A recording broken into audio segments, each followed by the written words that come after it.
a visão de palavra para hoje. E é uma coisa assim tremenda o que nós vamos ver aqui hoje. Eu quero que os irmãos entendam que nós estamos vivendo um momento muito especial no mundo. O Brasil está vivendo, o mundo está vivendo. E essa palavra de hoje, eu quero que vocês realmente recebam ela com o coração bastante aberto, porque nós temos que estar assim, aberto para que o Espírito Santo esteja falando conosco. Então, fecha seus olhos, vamos orar. Pai, eu te agradeço, meu Deus, o privilégio que o Senhor nos dá de estar aqui à frente, com o teu mensageiro nessa noite. Que o Senhor possa ter nos abençoado com essa condição de ministrar a palavra, mas também eu agradeço por cada um que está aqui nessa noite, os nossos membros, nossas famílias, mas também os visitantes que estão conosco. Pai querido, eu peço que o Espírito Santo, Senhor Deus, comece agora a trabalhar em nossas vidas, que ninguém saia daqui como entrou, Senhor Deus. Que nós saiamos daqui com entendimento dessa mensagem de hoje, para as nossas vidas, como um Deus que cuida do teu povo. Eu sei que hoje a tua palavra é tremenda para que a gente possa, Senhor Deus, saber o quanto o Senhor tem cuidado de nós, e nós queremos, Senhor Deus, ouvir a tua voz. Fala, Senhor Deus, nós queremos ouvir de ti nessa noite. Importa que eu diminua, para que tu cresças, Senhor Deus. Importa que saia, Senhor Deus, da minha boca o que o Espírito Santo colocar, e não o que eu quero falar. Nós te agradecemos já desde já, em nome de Jesus. Amém. Irmãos, quando eu estava preparando a palavra, Deus me levou para a gente refletir o princípio.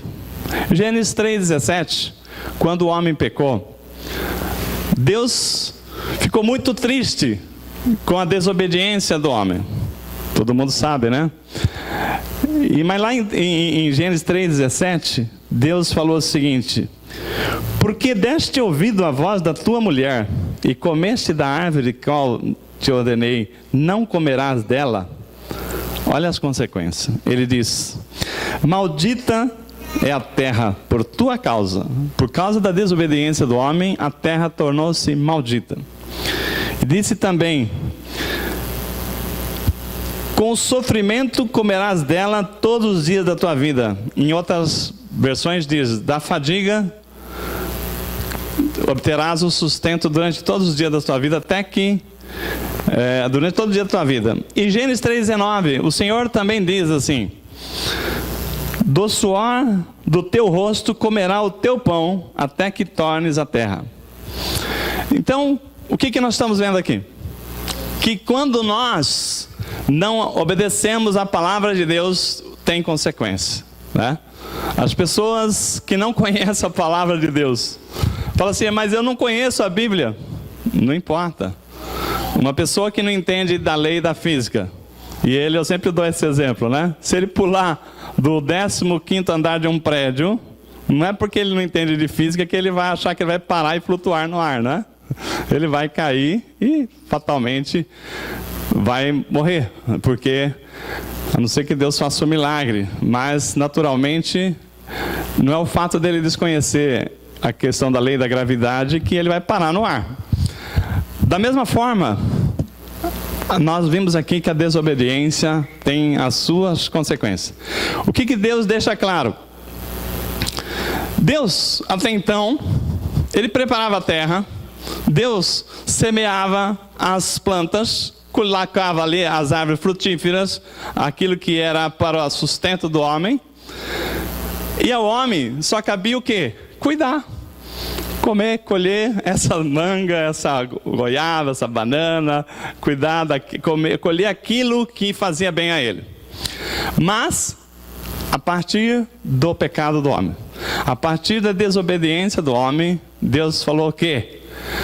Da fadiga, disse assim: ó, maldita é a terra, né? Por tua causa. E de fadigas obterá o sustento durante todos os seus dias na vida. E no suor do teu rosto, comerás o teu pão. Então o homem, a partir desse momento, ele vai ter que trabalhar. Ele vai ter que plantar para colher para comer, para viver. Então não vai ter mais a nossa vida passou a ter assim uma ligação. Para nós saciarmos a nossa fome, nós temos que buscar o nosso sustento. E o nosso sustento virá do nosso trabalho. Então, fome, sustento e trabalho são três coisas que vão estar interligadas. Mas isso aqui, a gente já nasceu, já aprendeu que tem que trabalhar, tal, a gente não tem percebido, mas isso é o natural de Deus para nossas vidas. Bom, até aí não é novidade, porque falou assim, desde que eu comecei a entender por gente, meu pai falou que eu tenho que trabalhar, né? E se não trabalhar é um preguiçoso. E então a gente já tem a cultura do trabalho, mesmo não tendo conhecido a Bíblia, mesmo não tendo o entendimento da palavra, mas está lá na palavra de Deus, né? Então, a gente, por exemplo, lá em casa, a minha família é uma família de numerosos irmãos, já contei aqui para você, né? Se eu for apresentar minha família aqui, nós enchemos metade da igreja. Então, só de irmãos nós somos em 18, meu pai foi casado 3 vezes, né? Então, e aí, como eu era um dos caçulas, e nós trabalhávamos na lavoura, e cabia a mim, com 6 anos de idade, levar o almoço para eles. Eu já montava cavalo, né? E os meus irmãos ficavam trabalhando lá na lavoura, e a gente trabalhava lá num sítio, e tinha uma serra, que tinha que descer a serra, e eu andava num cavalo branco. Né? E o pessoal andava 9h30 da manhã, porque no sítio levanta cedo, né? Começa a trabalhar às 7 horas da manhã, também 5 horas da tarde, está todo mundo já um pó, né? 9h30 da manhã estava todo mundo olhando lá para a serra, esperando o cavalo branco que vinha com o almoço. E quando eu corria que o almoço virava o caldeirão, eu quase apanhava lá. Então, eu era o portador da comida dos meus irmãos, né? Da família. Depois fui crescendo e fui pegando no cabo da enxada, trabalhei desde pequeno, né? Tinha responsabilidade. Para você ter uma ideia, eu já arei terra com boi, né? Um boi de carros, né? Arar terra com animal, burro, mula, assim é normal, mas com boi já é bem diferente, né? Mas enfim, desde pequeno, 6 anos de idade, você já sabe como é que faz isso aqui? Tá. Então já vai ter uma obrigação. Então, hoje, né, a gente continua com a cultura do trabalho, irmãos, mas vamos para os fatos. O homem cresceu, como diz a Bíblia, crescei e multiplicai, enchei toda a terra e dominai. Hoje, de Adão e Eva, nós já somos mais de 10 bilhões de pessoas na terra. É muita gente. É muita gente, né? Nós estamos falando no Brasil, 200 milhões de habitantes. Nós estamos falando no Brasil que nascem 5.000 crianças por dia, 361 por hora, bebês. Então eu estou falando em um Brasil que tem 200 milhões de habitantes, só no Brasil, que nascem 1.800.000 crianças por ano. Como é que faz para sustentar todas essas bocas? Deus é tremendo, né? Deus é um Deus provedor, mas não perde a ligação. Fome, sustento, trabalho. A fome será saciada, o sustento será dado com o seu trabalho. Por que eu estou falando tudo isso? Porque nós estamos passando uma crise terrível no Brasil, e Deus me colocou para falar para a igreja, para a gente ter a noção do que vem pela frente. Você está achando que está difícil? Você não imagina o que está vindo pela frente. Nós já temos 12 milhões de desempregados no país. Isso aumentou dos jogos da Copa para cá, né? Com a Copa do Mundo, aqui no Brasil, começou a recessão no país. O país que ia muito bem, tinha um crescimento maravilhoso, tudo, de repente, as coisas pioraram, né? Então, pensa o seguinte, nós estamos falando aqui de 12 milhões de desempregados no país, mas a previsão é que 2016 vai ficar pior. Não estou falando aqui, gente, trazendo aqui assombro, não. É realidade para que a igreja tenha consciência do momento. E a direção de Deus, eu não orei, eu orei para Deus falar a palavra e Deus começou a colocar isso para mim, né? Para nós entendermos o momento que nós estamos vivendo, entender que essa situação está complicada. O mundo está passando por uma situação difícil e o Brasil está pior que muitos. Nós estamos assim, numa das rabeiras da escala lá, estamos comparados com os países da África, em termos de crise, né, de situação difícil. Mas então, o que nós estamos falando aqui? Que 12 milhões de desempregados. Eu estou falando aqui do cenário seguinte: o Brasil vinha vindo muito bem em termos de crescimento, desenvolvimento. Pensa que o Brasil era uma BMW numa pista mais ou menos como a rodovia dos Bandeirantes. 3 faixas, tranquilo, não tinha chuva, não tinha nevoeiro, o país estava indo tranquilo, né? De repente, perdeu o controle, o governo desgovernou, perdeu o controle e o carro entrou num atoleiro, caiu fora da estrada, entrou num atoleiro e aquela BMW plantou de tal forma naquele atoleiro que não importa o governo que venha, se esse governo vai ficar ou não vai ficar, não importa. Qualquer governo que vier, para o país voltar para a pista, vai ter que arrancar esse carro do atoleiro. Isso quer dizer o quê? Para arrancar um carro de atoleiro, você não consegue arrancar ele intacto. Ele está tão grudado que vai arrancar a roda. Se colocar o gancho lá no para-choque, vai arrancar o para-choque, a roda, alguma coisa vai ficar despedaçado, porque tamanho foi o desgoverno que se aconteceu aqui. Mas nós não estamos aqui para falar de política, estamos a falar aqui de um momento em que Deus está dando a direção para nós falarmos aqui o quê? O governo tinha um plano de fazer um ajuste fiscal, de fazer tudo isto, mas entrou aquela crise política que vocês estão vendo, gente sendo presa, gente querendo se defender de ser preso, também fazendo exigência lá. Então o país está uma bagunça nessa área econômica. Agora, o que nós estamos falando? Por conta de tudo isso, os empresários estão parando de investir, já pararam há muito tempo de investir. O pessoal da área da construção civil sentiu mais rapidamente. Os irmãos que trabalham aqui com marcenaria, pessoal de pedreiro, sabe quando que está sentindo, né? Porque antes eram assim, né? Um atrás do outro. Hoje, aquilo que já vendeu, aquilo que já está contratado é que está acontecendo, mas não está tendo novos crescimentos. Por quê? Todo mundo preocupado.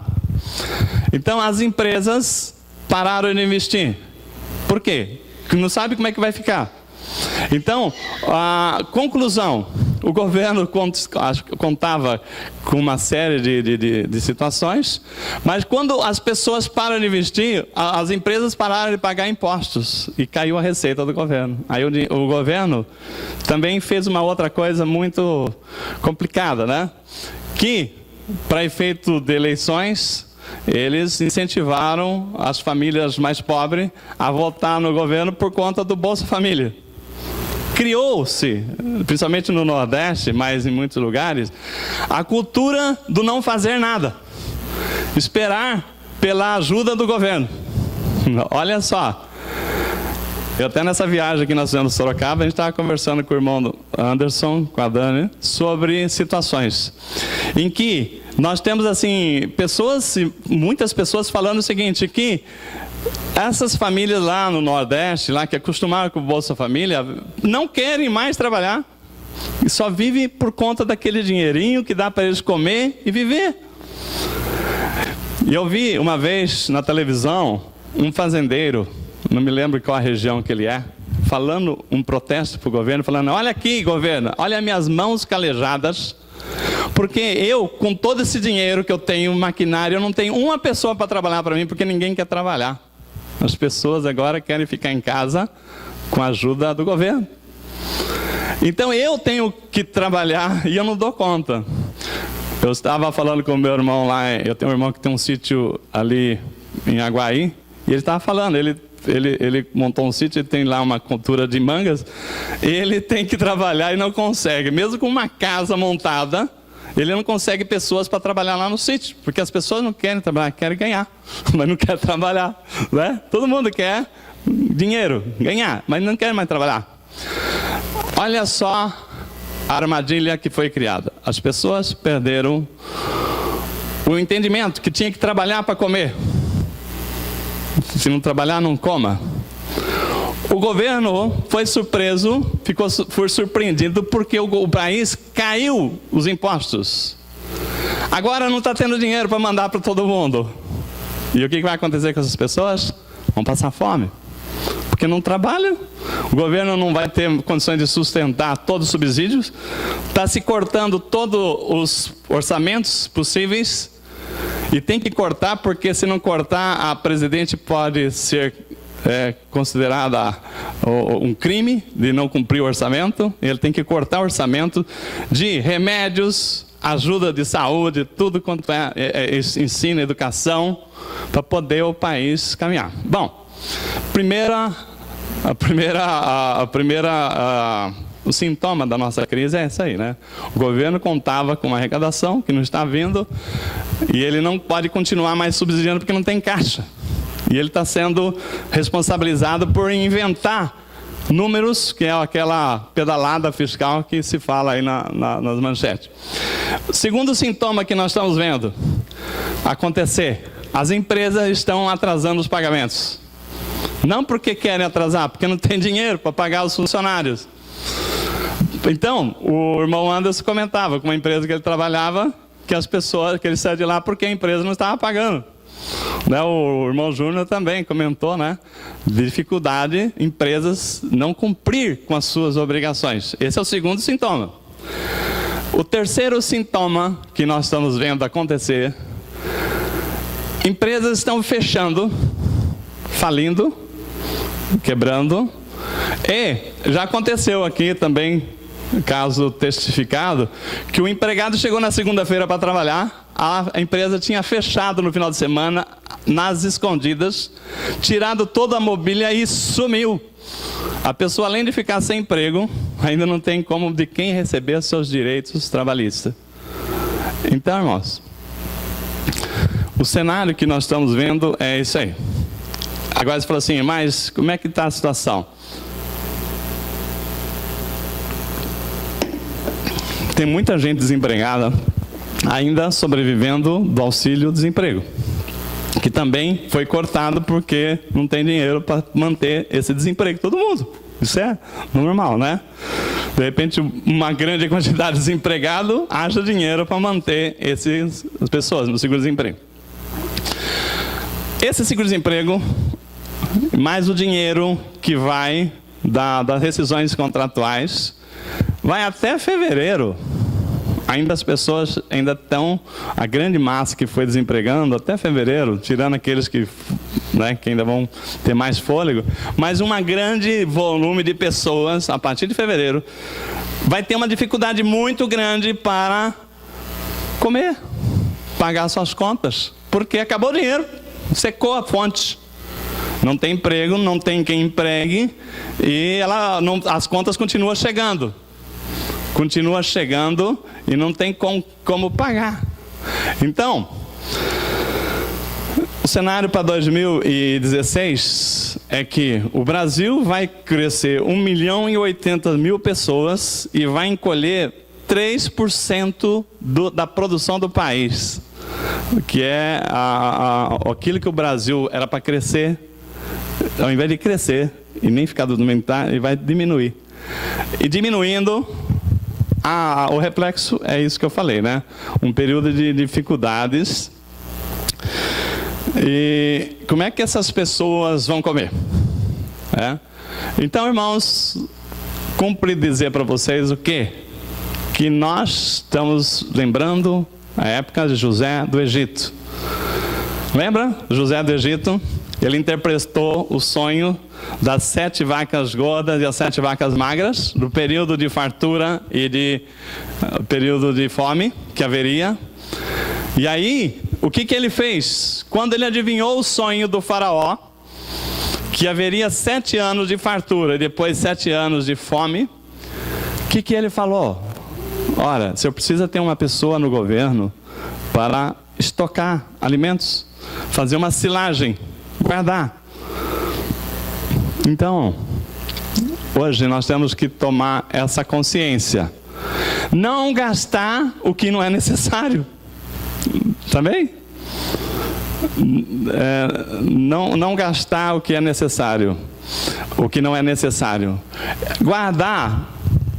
Porque 2016, se você está na época da vacas gordas, faz a silagem. Procure não gastar com coisas que são supérfluas. Porque, mesma igreja, irmãos, mesma igreja, nós precisamos, nós temos a consciência de que os tempos difíceis virão, mas nós temos a consciência que a Deus é conosco, né? Nós cremos na palavra que diz que 1000 cairão ao seu lado, 10.000 à sua direita, e tu não serás atingido. Mas Deus também fala para que nós sejamos, ficamos assim atentos, né? Sejamos assim, atentos como é que é aquela, me fugiu aqui uma palavra que faz a comparação de 2 animais, da serpente, como é que é? Sutil? Simples como a pomba e prudente como a serpente. A serpente, quando alguma coisa acontece perto dela, ela se arma e fica preparada. Então, a pomba é simples, né? Tal, mas nós temos que ser simples, mas ao mesmo tempo prudente. Por quê? Tempos difíceis virão. Mas Jesus diz, tem de bom ânimo, porque eu venci o mundo, tá bem? Eu não estou falando isso aqui apenas por falar, mas como orientação, para que nós tenhamos juízo, né? Não contrair despesas que não são necessárias. Saber que o que está fazendo, se é investimento, se é uma coisa necessária, tudo bem. Mas, como igreja, nós temos que estar prontos. E numa necessidade, nós como igreja, nós temos que estar ajudando um ao outro, né? Porque a palavra diz que 1000 cairão ao teu lado e 10.000 à sua direita, tu não serás atingido. Por quê? Porque Deus é Deus de provisão. Mas Deus também, Ele olha, eu te avisei, eu falei, né? Haveria 7 anos de fartura, mas 7 anos de fome. Ele avisou. E José foi inteligente o suficiente para fazer a silagem. E aí, por conta disso, ele foi aclamado governador do Egito. E aí, nisto, o povo não venceu por conta da sabedoria de José. Que nós tenhamos a sabedoria de José para estarmos assim, preparados, né? Porque esse ano está difícil, mas a palavra diz, assim, os ventos estão mostrando que o ano que vem vão ser piores. Agora, uma coisa que Deus me mostrou, de quanto Ele tem guardado a nossa igreja. Eu comecei a refletir, falei, Senhor, né, nós estamos no final do período de jejum, né? Fizemos um propósito, né? Eu queria uma palavra nessa direção. E Deus mostrou para nós o que é o jejum e a oração que nós estamos fazendo. É abstinência, né? Não deixa de ser um treinamento para nós estarmos assim, recusando de fazer aquilo que nós queríamos fazer. Mas nós fizemos um propósito de não fazer, tá bem? Você que fez um propósito de não tomar refrigerante, você economizou no mercado, até eu brinquei com o irmão Márcio, né? Tem muita gente aí nesse propósito de jejum, está gastando menos agora no mercado. Lá em casa, minha esposa está numa boa, ela não faz o almoço, porque eu não vou almoçar em casa, eu não faz a janta, porque eu não janto, eu estou fazendo jejum, né? Mas ela tem que alimentar, falei para ela, né? Então, nós estamos vendo assim, que tem um propósito nisso. Esses 40 dias de jejum e oração, não deixa de ser um momento de nós dominarmos, fazer uma abstinência, dominarmos a carne. Quem é o comandante aqui? É o Espírito Santo. Nós vamos estar mais preparados para ouvir a voz de Deus, amém? Então, nisto, Deus já estava nos preparando, porque nós precisamos saber, né, que existe uma direção na nossa vida, seja para a sua área de relacionamento, seja para a sua área de finança, seja para a sua área pessoal. Deus tem uma palavra para nós, mas quando nós nos empolgamos, nós não ouvimos a Deus. Mas quando nós colocamos esse propósito de jejum e oração, se você está fazendo jejum e oração, você não está fazendo nenhuma dieta para emagrecer, então você está orando, Deus está revelando. Deus tem revelado para nós assim coisas da nossa vida que é importante. E a palavra que Deus traz para nós hoje, para nós refletirmos, está lá na 1 Reis, capítulo 18. Abra comigo a sua Bíblia. 1 Reis 18.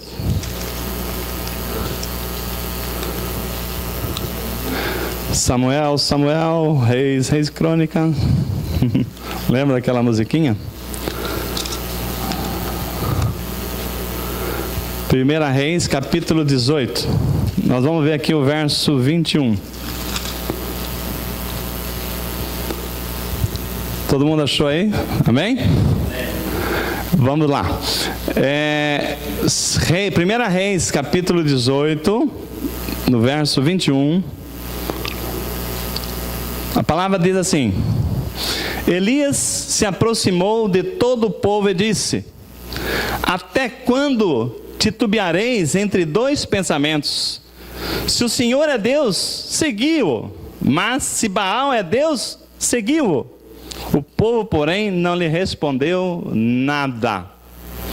Bem, vamos orar mais uma vez. Senhor, nós somos gratos a Ti, porque o Senhor é o nosso Pai Celeste, que cuida da nossa vida. Nós colocamos a nossa vida, a nossa família, a nossa casa, tudo nas Tuas mãos, porque o Senhor é que conhece. O Senhor é que sonda os nossos pensamentos. O Senhor é que conhece o nosso ontem, nosso hoje, nosso amanhã, aquele que está por vir. E o Senhor já viu aqueles que são obedientes à Tua palavra, e hoje, como foi dito aqui, nós queremos andar no centro da Tua vontade, Pai. Porque ai daqueles que, Senhor Deus, não ouviram a Tua voz, ai daqueles que não tiver um Deus como o Senhor, nesses momentos principalmente de dificuldade, em que o mundo está vivendo. Nós queremos, Senhor, que o Senhor fale novamente agora, através da palavra, a reflexão que o Senhor tem para a nossa igreja, Senhor Deus, através dessa palavra que está em 1 Reis. Que o Senhor fale, Pai, que nós possamos entender essa mensagem e levar para as nossas vidas, para nós aplicarmos, Pai. Nós te agradecemos em nome de Jesus. Amém. Irmãos, vamos ver aqui essa passagem. 1 Reis 18, verso 21, nós estamos vendo aqui o profeta Elias falando com o seu povo. Falando um povo perdido, desorientado. Falando, olha aqui, pessoal.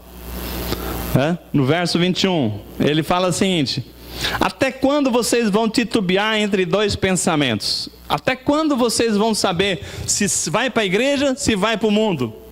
Até quando vocês vão ficar achando que não importa seguir a palavra de Deus? Até quando você vai achar que você sabe muito bem, você é dono do seu nariz e não precisa de Deus? Se você acha que você não precisa de Deus, tudo bem, então siga Baal, Deus do mundo da época. Ou se você então entender que Deus é importante na sua vida, siga-o. Irmãos, nós estamos falando aqui, na época, o rei de Israel, que era Acabe, ele cometeu uma falha muito grave perante a lei de Deus. Por quê? Porque ele conheceu uma mulher chamada Jezabel, que era uma sidonita do povo de Sidom, e ele casou com essa mulher, desobedecendo totalmente o que dizia a palavra de Deus, para não misturar o povo de Deus, se misturar com outra cultura. Porque Deus, Ele vem cuidando. Imagina você, cuida bem da sua casa, dos seus filhos, dá uma educação. Aí você deixa seu filho morar com uma família que são ateus, que não creem em Deus, que fala palavrões, que ensina tudo que você abomina. Você vai querer que seu filho ande com eles? Não é? De jeito nenhum. Então você vai começar a falar assim, olha, não, essas pessoas não são boa companhia. Deus estabeleceu para que o seu povo não se misturasse com outros povos. E Acabe se corrompeu. Ele, primeira coisa, ele juntou com a Jezabel. E essa Jezabel era uma mulher, uma líder, né, espiritual de um deus chamado Baal. Então não só ele casou com Jezabel, como também ele adotou a Baal como Deus para ele. Agora pensa você, se é um Zé Mané qualquer, né? Eu sou Zé também, né? Posso falar assim? Se é uma pessoa que não tem nenhuma informação, vai lá. Mas o rei tomou uma decisão de adotar uma outra cultura. O povo vai atrás, não é? Olha o mau exemplo que saiu do rei. Não somente ele casou com uma Jezabel que tinha outros deuses, e Deus falou assim, ó, não terá outros deuses diante de ti. Essa é a palavra de Deus, na aliança que Deus fez com o seu povo. Eu serei teu Deus, e tu serás meu povo, não terá outro Deus diante de mim. E ele vai e busca, através de Jezabel, e adotou Baal como Deus dele, e começou a disseminar Baal na cultura entre o povo israelita. Ora, tem uma colheita, e sabe que Deus é o Deus provedor, que sempre proveu todas as colheitas, os israelitas eram abençoados. Aí, ele misturou o povo de Deus com o povo que acompanhava Baal. Aí tinha uma colheita, ele falava assim, olha, agora os profetas de Baal vão orar para que essa colheita seja boa. E falava que Deus abençoava a colheita, falava que foi o Deus de Baal que abençoou a colheita. E começou a confundir as pessoas. E as pessoas começaram, um seguir a Deus e outro seguir a Baal. Não tinha, claro, como era assim, olha, não há outro Deus. Só o Senhor é Deus. Não, esse rei Acabe, ele se corrompeu e levou o povo a corromper-se com ele. Começou a adorar ídolos, começou a adorar a esses deuses. E moral da história, quando o povo de Deus se entortam, como eles abandonam Deus, toda vez que o povo de Deus vira as costas, Deus age, porque Deus ama. Deus não despreza o seu povo, Deus não muda. Como foi dito aqui na abertura do culto, Deus é o mesmo, Ele quer o melhor para o seu povo. Ele quer um povo salvo, um povo abençoado, né? E o que Ele fez? Às vezes, quando nós desobedecemos, quando nós começamos a olhar para outro lado e não para Deus, Deus então, Ele cria uma situação para o povo acordar. E Ele chamou o profeta Elias e falou, profeta Elias, vai lá e fala para o rei Acabe, profetiza que haverá 3 anos de fome na terra. Ele não está dizendo que as colheitas é dos profetas de Baal que está abençoando. Ele não está falando que os profetas ali são bons, né? E que diminuindo o que eu tenho feito pelo povo. Então, haverá 3 anos de fome. E Elias foi lá e falou para o rei Acabe, né? Olha, se prepara, porque Deus está falando, porque vocês fizeram isso, haverá 3 anos de fome. Irmãos, e quando Deus fala e acontece, né? E vieram 3 anos, um período de fome tremendo. O que acontece? Já não vinha mais chuva, não chovia mais. E foi exatamente isso que Elias falou, não vai mais chover nessa terra, não vai cair uma gota de chuva. Seca. E aquilo ali começou a acontecer, e as pessoas já plantavam, não conseguiam plantar, porque a terra precisa estar molhada, né? Não tinha condição de plantar, já não colhia, e começou a comer o estoque, a fome começou a chegar. E o povo de Sidom, eles tinham, como era o rei, tinha recurso, o rei tinha silagem, né? Ele tinha armazenado os alimentos, ele começou a usar esse poder para corromper mais ainda o povo de Deus.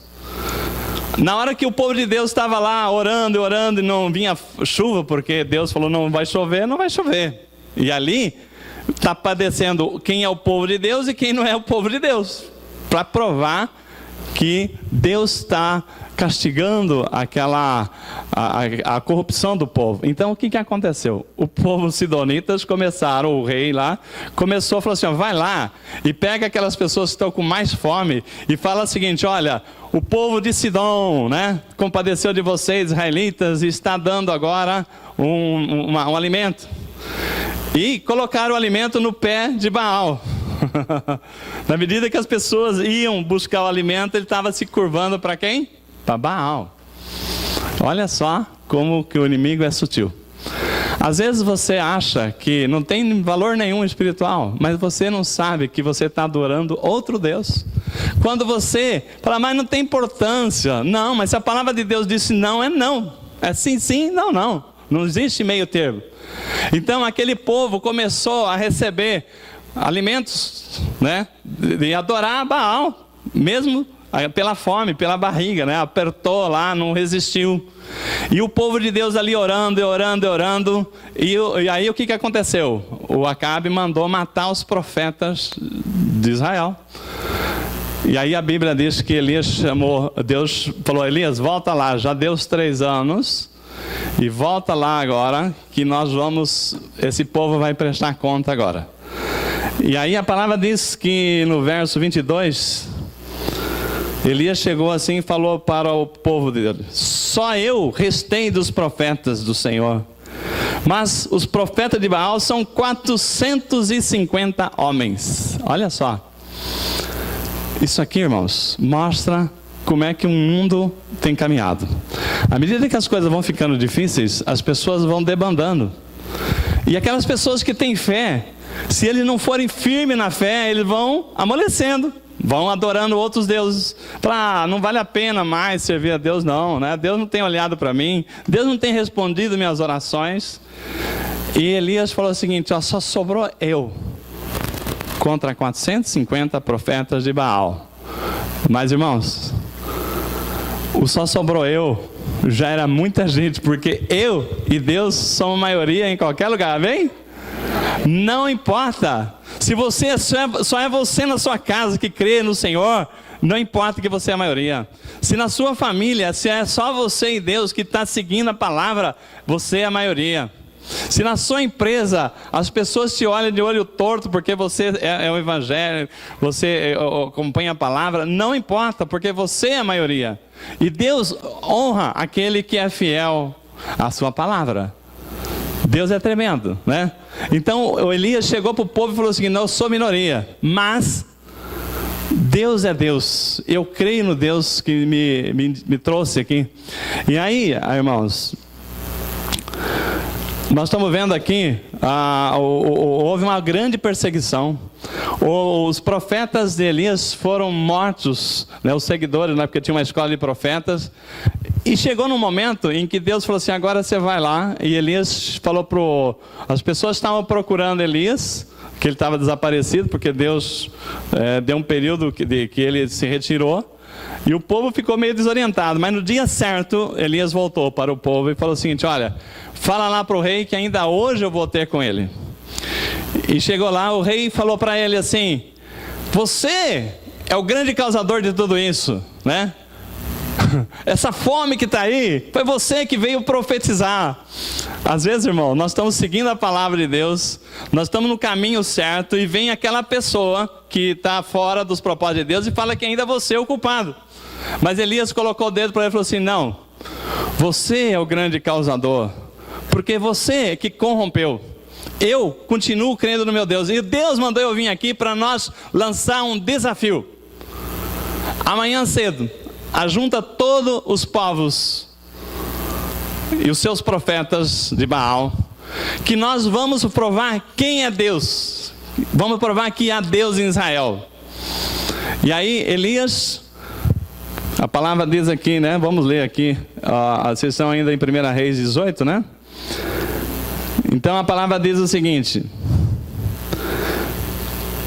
no verso 25, Elias, no verso 23, tragam 2 novilhos, escolham ele um dos novilhos, Dividam-no em pedaços e ponha sobre a lenha, mas não atem fogo, não coloquem fogo. Eu preparei o outro novilho e porei sobre a lenha e não atearei fogo. Então, a prova do desafio que Deus era Deus, Elias falou o seguinte: olha, vamos preparar aqui uma grande fogueira. Duas grandes fogueiras. A sua aqui e a minha aqui. Nós vamos cortar um boi, colocar em cima, né, da lenha. Está aqui a fogueira de Baal, está a fogueira do povo de Deus. Você vai colocar a sua oferta aqui e eu vou colocar a minha aqui. Agora vocês vão orar. Primeiro, porque vocês são maioria. Vocês são maioria, então vocês vão orar. Com certeza vocês vão ter muita força de oração. Então, se o seu Deus mandar fogo do céu, porque não vai ser acesa essa lenha aqui, essa madeira. Se seu Deus existe, ele vai botar fogo, vai aceitar essa oferta e tocar fogo nessa madeira, mas o fogo tem que vir do céu. E aí, a palavra diz que o Elias falou para os profetas: invocai o nome do vosso Deus e eu invocarei o nome do Senhor. O Deus que responder por meio de fogo, esse será Deus. E todo o povo respondeu, está bem. Então o povo de Deus falou o seguinte: agora sim. Nós estávamos confusos, quem era Deus? Então nós vamos ter uma prova aqui. O pessoal que segue Baal e o pessoal que segue a Deus. Aqueles que estão em dúvida, verá quem é Deus nesse lugar. Então, no verso 25, então Elias disse aos profetas de Baal: escolhei para vós um dos novilhos e preparai o primeiro, porque sois muito. Invocai o nome do vosso Deus, mas não ateis fogo ao sacrifício. Eles pegaram o novilho que havia sido entregue, prepararam e invocaram o nome de Baal. Desde a manhã até o meio-dia, dizendo: ó Baal, responde-nos, porém não houve voz. Ninguém respondeu. E eles pulavam em volta do altar que tinha feito. E ao meio-dia, Elias passou a zombar deles. Aí, meio-dia, desde a manhã até o meio-dia, pedindo para vir fogo do céu, para provar que Baal era Deus. E nada de vir fogo do céu. Aí Elias começou a zombar dele: clamar em alta voz, porque ele é um Deus. Pode ser que esteja falando com outra pessoa e tenha mais o que fazer, ainda não escutou o seu pedido. Ou que tenha alguma coisa, ou então esteja em alguma viagem, talvez esteja dormindo e precise que acorde. Grite mais alto. Zombou dos profetas. E eles gritavam, esperneavam, conforme o seu costume, e retalhava com facas e lança até escorrer sangue neles. Depois do meio-dia, eles profetizaram até a hora do sacrifício da tarde, mas não houve voz, ninguém respondeu e nem atendeu. Então Elias disse ao teu povo: chegai-vos a mim. Agora é a nossa vez. Eles tentaram e não houve uma resposta. Baal não atou o fogo, né? No verso 31, diz assim: ele pegou 12 pedras conforme o número das tribos de Jacó, qual tinha vindo a palavra do Senhor, dizendo: Israel será o teu nome. E com as pedras edificou um altar em nome do Senhor. Depois fez em redor do altar uma cova, onde se podia semear 2 medidas de semente. Ele armou de lenha, dividiu o novilho em pedaços, colocou sobre a lenha e disse: enchei de água 4 cântaros e derramai sobre o sacrifício, sobre a lenha. Irmãos, não tinha água, estava faltando água. O profeta Elias tinha tanta fé no poder de Deus que ele falou o seguinte: se o pessoal lá, por exemplo, orou, gritou, esperneou e não veio o fogo do céu, para nós provarmos que Deus é Deus, nós vamos colocar 4 vasilhas de água sobre essa lenha. Eles fizeram um buraco em volta da fogueira. Falou: vocês vão derrubar a água na madeira, no sacrifício, na carne, na madeira, que vai escorrer e vai encher tudo isso aqui de água. Para encher aquilo de água, irmãos, a madeira ficou encharcada. Alguém já tentou fazer fogueira com lenha molhada? Você lembra lá no nosso retiro lá em Valias, como foi difícil? E ainda tinha chovido só uma sereninho, né? O nosso aqui penamos para poder pôr fogo naquela madeira lá, né? Imagina uma madeira encharcada. A palavra diz que falou assim, não, enche de água, né? Aí Elias orou, depois que estava a água toda encharcada, cheia de água em volta. Então a palavra diz o seguinte, né? De maneira que a água corria em roda do altar, e ele encheu de água também a cova. Quando chegou a hora do sacrifício da tarde, o profeta Elias se aproximou e clamou: ó Senhor, Deus de Abraão, de Isaque e de Israel, seja manifestado que tu és Deus em Israel, e eu sou teu servo, e que eu tenho feito todas essas coisas conforme a tua palavra. Responde ao Senhor, responde para que o povo reconheça que tu és Senhor, és Deus, e que fizeste voltar o coração para ti. Nessa hora, irmão, a palavra diz que no verso 38, caiu o fogo do Senhor, consumiu o sacrifício, a lenha, as pedras, a terra, e ainda lambeu toda a água que estava ao derredor. Oh glória, né? Deus é Deus, não existe outro. Quando o povo viu isto, prostaram-se o rosto em terra e disseram: o Senhor é Deus, só o Senhor é Deus. E Elias lhe disse: agarrai os profetas de Baal, que nenhum deles escape. Pois eles agarraram e os mataram ali todos eles. Irmãos, olha só, Deus é tremendo, né? Deus é Deus. Como diz o louvor aqui, basta uma palavra do Senhor para a cura acontecer, basta uma palavra do Senhor para todo o seu problema desaparecer. Deus atendeu aquela oração de Elias, ele mandou o fogo, que o fogo consumiu o sacrifício, aquela lenha molhada, consumiu as 12 pedras que foram colocadas no altar e lambeu a água que estava ali. Isso é o poder de Deus. Deus, ninguém pode, né? Ninguém pode duvidar. E por isso o povo de Deus se prostraram e falou assim: só o Senhor é Deus. Nisto já houve ali um levante e acabaram com todos os 450 profetas de Baal. Agora eu quero falar uma coisa para vocês.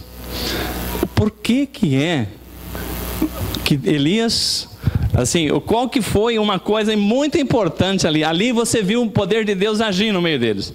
Você viu ali o fogo descer do céu. Mas tem uma coisa aqui muito importante que Elias fez para Deus fazer aquilo naquele momento. Vamos ver aqui um verso que eu pulei de propósito, no verso 30. O que Elias fez antes de fazer a oração dele para o Senhor? Por que é que Elias estava convicto que Deus não falharia com ele? No verso 30 diz: Elias disse ao seu povo: chegai-vos a mim. Primeira coisa, chegai-vos a mim. As pessoas, quando estão um para cada lado, Deus não pode agir. Quando nós estamos unidos numa visão que só o Senhor é Deus, que Deus é capaz de mover os nossos problemas, de nos preservar mediante a crise que for, não importa que desemprego que nada, que enfermidade que nada, Deus é Deus para poder, basta uma palavra do Senhor.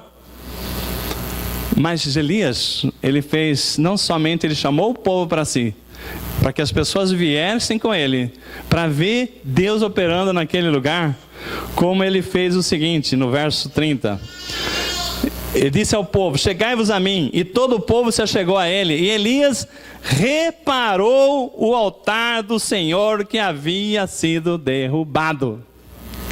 Oh, aleluia. Irmãos, Deus tem milagre para fazer na nossa vida. Você que entrou nesse propósito de jejum e oração, nós não falamos para você vir aqui fazer troca com Deus. Nós não falamos para você vir aqui negociar com Deus, porque Deus não muda. Ninguém vai mudar Deus, e Deus é o mesmo. Ele não vai amar você nem mais nem menos, porque Deus é Deus. Mas nós é que nos mudamos. Esse jejum é para nos mudar. Então Deus tem observado o quanto que nós queremos receber dele, é o quanto que nós queremos ter um concerto com Deus. Que nossa vida, que a gente mude. A Ellen ministrou uma coisa aqui, Ellen, eu queria dizer para você, foi, puxa vida, né? Nós precisávamos ter conversado antes, porque Deus tem me dado uma visão. Assim que nós acabarmos esse propósito aqui, tem um propósito que eu não vou falar hoje, mas muito bacana, de bênção na nossa vida, que segue a linha do que a Ellen estava ministrando, que já é a direção do Espírito Santo, confirmação de Deus. Mas muda. Eu quero olhar as pessoas com misericórdia. Eu quero que Deus tenha misericórdia de mim, mas eu não tenho tido misericórdia das pessoas. Então é uma coisa que precisa ser mudada. Ontem eu esqueci de trazer aqui, ontem eu levei lá em Sorocaba um prumo. Deus tem colocado um prumo na nossa vida. Sabe o que é prumo? O pessoal que mexe com pedreiro sabe, né, Aldo? Prumo, você bota aqui um peso, ele fica numa linha reta, né? Se você vai construir uma parede, um muro, se você não colocar o prumo, ele sai torto. E aquele que é torto cai, né? Não vai resistir. Então, Deus quer nos colocar no prumo. Deus quer que a gente cumpra o nosso papel. Deus nos chamou para duas coisas, para que seja sal da terra e luz do mundo. Mas quando nós só queremos que Deus nos abençoe, que olha o que eu estou precisando, olha meu isso, meu aquilo e tal, e eu não olho para Deus e falo assim, Senhor, o que o Senhor quer de mim? O que o Senhor espera de mim? Por que o Senhor me chamou para fazer parte do teu povo? Se você orar nessa direção, Deus vai falar assim, sim, agora vamos conversar. Eu te chamei para você ser sal da terra e luz do mundo. Eu chamei para que você faça a diferença. Eu chamei para que as pessoas olhem para você e a sua luz brilhe tanto que vai falar o seguinte, tem alguma coisa diferente com esse irmão, com essa irmã, eu quero saber o que é. Eu quero seguir esse exemplo. Ontem eu falava lá em Sorocaba, Paulo é um apóstolo assim, fantástico, que ele escreveu tantas cartas maravilhosas, mas uma coisa que marca muito, a ousadia dele, e eu queria que eu e você tivéssemos a ousadia dele. Ele falava assim, sede meus imitadores, assim como eu sou de Cristo. Oh glória, né? Sede, olha para mim, que você vai estar olhando para Cristo. Puxa vida, né? Quantas torturas nós temos. Quando Deus coloca o prumo em nós, né? Eu até brinquei, meu esposo falou, você tem que tomar cuidado, você está ficando torto, né? Então, às vezes a nossa vida nos faz torto. Às vezes nós estamos tortos pelo nosso egoísmo, começar a olhar só para o nosso umbigo, olhar para aquilo que eu quero, aquilo que eu preciso. Mas Deus tem nos chamado para muito mais do que isso, irmão. Deus tem chamado a gente para ser luz. Nós temos que brilhar, as pessoas têm que falar assim, não, esse irmão, essa pessoa aqui, realmente é uma pessoa diferente.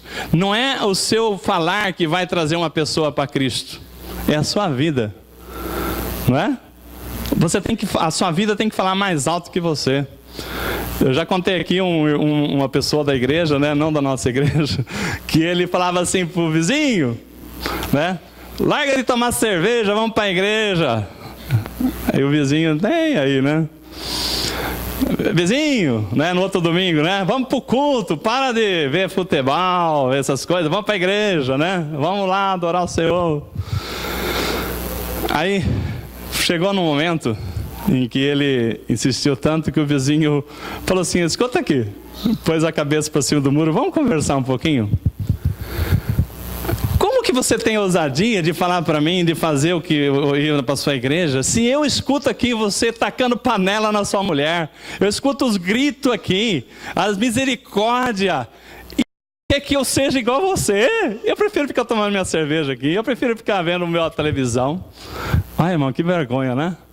Quando a nossa vida não é motivo para ninguém falar, puxa vida, né? Eu não quero ser essa vida, não. Que igreja que ele está indo? Para quê? Para eu não ir naquela igreja. Olha que exemplo. Olha que exemplo. E eu não quero, irmãos, que ninguém da nossa igreja fale assim, aquela pessoa está na sua igreja, misericórdia, né? Não. Deus quer pessoas transformadas. Pessoas que falam o seguinte, fala, Deus, muda aquilo que está torto em mim. Muda, eu quero, Senhor Deus, receber as tuas bênçãos. E Deus está falando para nós o seguinte, o propósito de jejum é mudar nós para recebermos as bênçãos de Deus. Eu sei que temos muita coisa que nós ainda não vimos, porque Deus não terminou ainda a obra dele na nossa vida. Mas se nossa oração for, conserta o teu altar, Conserta, porque Deus, como é que Ele vai ser presente na tua vida com coisas tortas, né?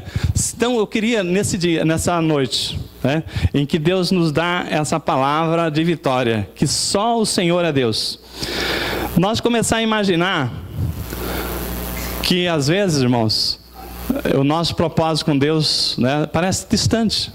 Às vezes você tem pessoas aqui que parou de sonhar. Tem pessoas que, às vezes, problema assim, falam, não, eu acho que isso aqui Deus esqueceu. Deus não esquece de nada, não. Mas Deus está esperando o momento para nós nos colocar na posição da bênção. No momento em que nós pararmos de olhar para nós e falarmos, Senhor, eu quero ser um vaso novo. Eu quero, Senhor Deus, que o Senhor me conserte para eu ser a pessoa que o Senhor esperava que eu fosse. A hora que você ter humildade para falar assim, eu não estou preparado na altura que o Senhor sonhou que eu fosse, mas eu me coloco nas tuas mãos para o Senhor mudar. Eu quero ter uma vida transformada. Irmãos, tem irmãos aqui na nossa igreja que tem testemunhos lindos e maravilhosos, mas eu sei que cada um de nós ainda temos assim coisas que Deus tem cobrado, que nós temos esquecido de olhar aquilo que falta para que a gente possa ser esse exemplo. E quando quando Elias chega para fazer a oração para Deus, a primeira coisa para ele se habilitar e falar, Senhor, escuta a minha oração, está aqui teu povo, mas antes disso aí, ele foi lá consertar o altar. Eu queria que a igreja agora ficasse em pé, para nós estarmos orando. Eu não sei, às vezes, a tua visão, né, na sua vida, não sei das suas orações, mas Deus ouve cada uma das nossas orações. E Deus não chama os capacitados para a sua obra, irmão. Tem pessoas que Deus está tratando, capacitando, e quando nós reconhecemos que nós temos coisa para Deus trabalhar, Deus trabalha. Quando nós somos orgulhosos de achar que nós já estamos prontos, que não temos nada para consertar, Deus não pode fazer nada. Mas quando você fala o seguinte, menos de mim, Senhor, eu não quero entender que eu sou capacitado para nada, não. Menos de mim. Porque quando eu me esvazio de mim, o Senhor me enche, dá direção na minha vida. Deus dá a orientação que venha do teu trono. Quando nós começamos a falar, Senhor, quantas vezes eu segui Baal? Como assim seguir Baal? Toda vez que você não estava com Deus, toda vez que você preferiu outros compromissos do que honrar o Senhor, menos que seja uma coisa inadiável. Vamos orar. Senhor, assim como o profeta Elias chamou o seu povo para si, nós estamos chamando agora como Igreja Batista da Família, cada membro, cada família, cada convidado que está aqui, que não veio aqui por acaso nessa noite, mas eu creio, Senhor Deus, que o Senhor já tinha visto cada um que está aqui nessa noite para receber essa palavra, de dias difíceis que estão vindo por aí. 3 anos de fome foi falado lá na época de Elias para consertar um povo que estava corrompido. Eu sei que nesse mundo que nós vivemos, quantas pessoas estão nas trevas, e o Senhor quer nos fazer uma referência de Jesus, para que a gente espelhe a imagem dele, para essas pessoas verem Cristo em nós. Meu Deus, que responsabilidade, meu Deus, refletir Cristo na minha vida. Mas eu sei que eu não posso, mas o Senhor quem me capacita, Pai. Eu sei que a minha carne às vezes fala mais alto, e eu acabo magoando quem eu não quero magoar. Às vezes eu sou grosseiro, às vezes eu falo coisas sem pensar. Mas Senhor Deus, eu não consigo mudar a mim, não consigo mudar aqueles que eu quero que sejam mudados. Mas Senhor, eu quero ser melhor do que eu sou, Pai. Eu quero, Senhor Deus, que o Senhor venha, assim como o oleiro pega aquele vaso, quebra ele, faz um vaso novo, perfeito. Senhor Deus, cada um que está aqui nessa noite, que entendeu a mensagem de hoje, que a igreja de Cristo vai ser uma referência cada vez maior, porque lutas virão, nessa crise que o país e o mundo está passando, violência, fome que acontecerão, pessoas que não vão ter dinheiro para comprar remédio, mas o Senhor vai nos capacitar, o Senhor vai colocar no nosso celeiro a provisão para nós e para essas pessoas. Oh Pai, que maravilha sermos povo escolhido do Senhor, raça eleita, nação santa, para poder, Senhor Deus, mostrar para esse povo que há Deus em Israel, que só o Senhor é Deus, e as pessoas vão ver em nós, como uma mariposa é atraída para a luz, as pessoas serão atraídas em nós pela luz de Cristo na nossa vida. Mas Pai, ainda não estamos prontos, Senhor Deus, ainda queremos mais de Ti, Senhor, ainda queremos mais de Ti a encher o nosso coração, porque a palavra diz que a boca fala do que o coração está cheio, e mais, Pai, por falta de maior comunhão contigo, a hora que eu abro a boca, Pai, tem sido para resmungar, para falar de coisas, Senhor Deus, aquele que tem orado assim, Senhor Deus, tem de misericórdia. Tira, Pai, assim como o Senhor tem um poder debaixo de uma palavra, um teu olhar, Senhor Deus, e Senhor Deus, o fogo cai, a água é lambida, a oferta é lambida, Senhor Deus, é recebido esse sacrifício, Pai. Nós queremos, Pai, que o Senhor, com esse mesmo poder para fazer coisa infinitamente maior, o Senhor venha mudar o nosso interior. Porque, Pai, eu sei que a Tua igreja tem uma missão nobre, Senhor Deus. Hoje nós estamos achando que está tudo bem, mas eu sei que o Senhor está dando um alerta para que nós nos preparemos para ser um oásis para aqueles que estão com sede, um celeiro para aqueles que vão faltar mantimento, Senhor. Aquele que vai ter o recurso para dar uma assistência àquele que está necessitado, Pai. Seja da nossa igreja, seja aquele que o Senhor colocar em nosso meio, meu Pai. Nós queremos ser usados pelo Senhor, queremos ser bênçãos, Senhor Deus, queremos ser esse oásis no meio do deserto, onde pessoas venham sedento e vão encontrar a Tua paz em nossa vida.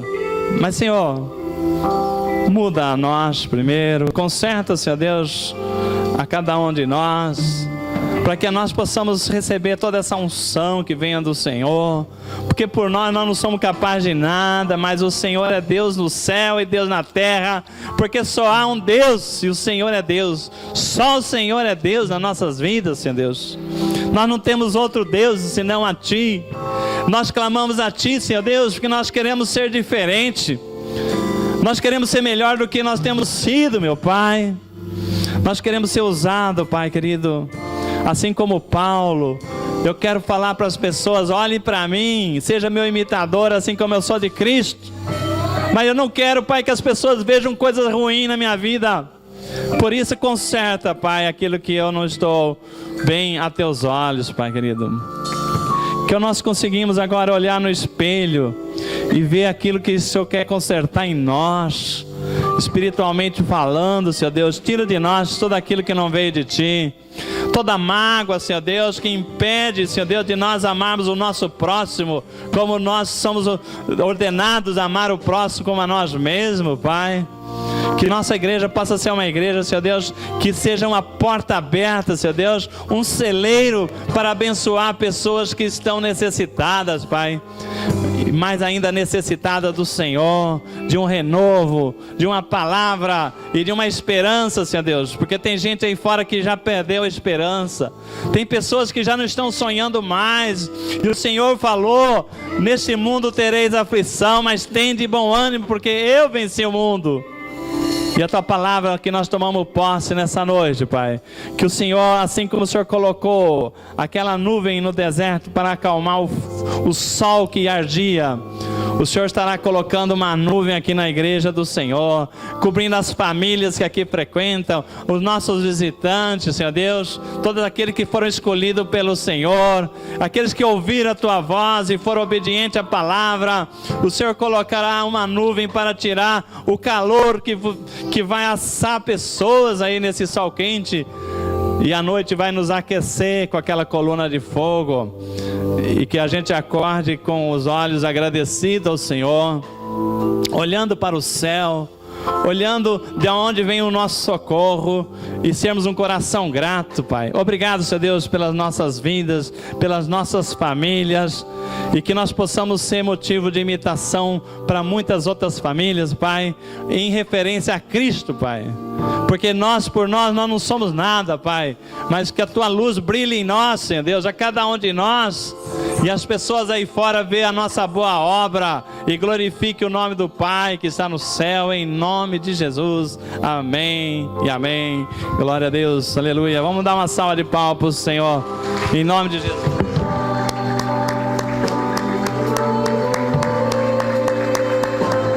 Agora vamos estar dando a bênção. Que o amor de Deus nosso Pai, que a graça, que a comunhão e a rica consolação do Espírito Santo de Deus seja conosco hoje e todo sempre. Todos digam amém. Uma salva de palmas para Jesus. Uma semana de vitórias em nome de Jesus. Glória a Deus.